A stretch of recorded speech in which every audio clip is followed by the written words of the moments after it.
So if you have purchased your Alienware and you are replacing the hard drive, or you format the hard drive, this video will help you create a USB recovery drive. So first, when you purchase the desktop or laptop, you want to create a USB drive. And the way you do it, it's very simple. You go to control panel and you look for recovery, click on it and create a recovery drive. Yes, and then make sure this is checked.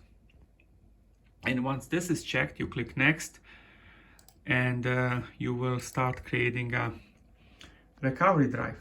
It can take up to 45 minutes to an hour, and I recommend using a 32 gigabyte or 64 gigabyte. And then what it will do, it will also create on the USB drive, it will create your operation system and all images plus the Dell support and basically everything you have. And once you upgrade your hard drive, you insert the USB drive and you press F12 and boot the system using the USB drive. Now the installation will take approximately between 10 and 15 minutes, depends on the USB drive's speed. Why it's taking this long is because it has to create everything that has been destroyed from the hard drive, or if you're upgrading the hard drive, it has to create all these files and recovery options.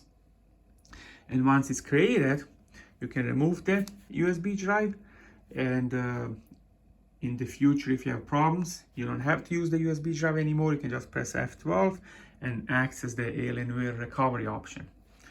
It's going to be on the hard drive you installed. And that's it basically. It's very simple to do. Another option what you can do is when you access your recovery option with the F12, you can also clone your hard drive, but that actually requires a lot of space, and you cannot clone your hard drive on a USB because you will need a 1 terabyte USB or 2 terabyte hard USB or a hard drive or something. The best option is this way to do it, and you always will have a USB drive in case you're upgrading the SSD or anything. And that's it basically.